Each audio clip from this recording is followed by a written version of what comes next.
It's a very complex issue. If we look at trends over the last 3 years, there is yearly variation to a great degree in terms of what we seize. We've gone from seizing around 100 bales in 2015, it decreased to just over 20 or just under 20, sorry, last year. And as you say, this year we've probably seized perhaps a record 142 bales in the first 3 months. But there are varying factors here. One is the enforcement activity that we have out there, and over the years this has developed. We now have customs, marine section supporting us, or in fact performing their own activities, but mostly jointly working with us to deter illegal activity. So do the Defence Police.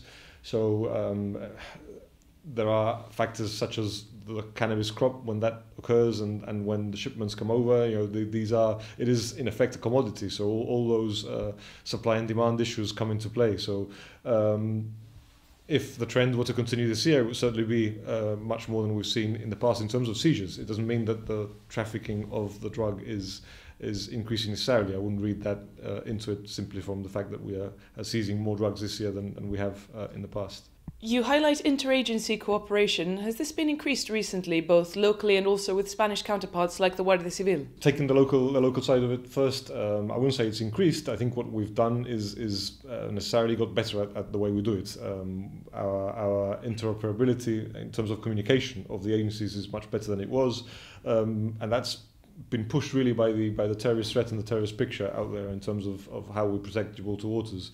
So in terms of coordination, we now have a dedicated resource, which at the moment is provided by the Gibraltar Defence Police, who coordinates all our activities out there. So they will alert RGP, GDP, crews, or customs that there is a suspect vessel, and we will then engage the threat, if you like. And similarly, if we need to, or police or customs or anybody else detect that suspect activity, they will channel it through that GDP, that central point, and the information then gets transmitted. So that didn't exist 3 or 4 years ago. That's a more recent innovation, if you like, and that is helping to coordinate activity out there. It allows us to spread resource more efficiently. In terms of cooperation with Guardia Civil, there is daily cooperation. We exchange information with them dynamically, if you like. Again, just a suspect vessel that we will chase or engage, we will immediately communicate to them. We get alerted to many vessels that are moving around the straits through Guardia Civil control room. So in terms of that cooperation between crews and the day-to-day activity, yes, it's absolutely great. That we would benefit from more formal arrangements with them in terms of cooperation, absolutely, and that doesn't really exist. Although we have the personal relationships, there is no formal process for engaging and deterring the smuggling activity across the straits. As well as the work actually done at sea, does this also involve increased vigilance in Gibraltar, for example, in the Upper Rock? We do. We patrol the Upper Rock. Again, you saw some arrests only a couple of weeks ago. Our officers are deployed when we are able to do so. Bear in mind that we also have other policing commitments throughout the day and night.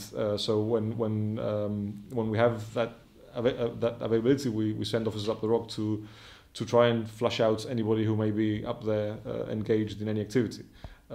It is illegal to be in the nature reserve in the hours of darkness, so we do patrol the area.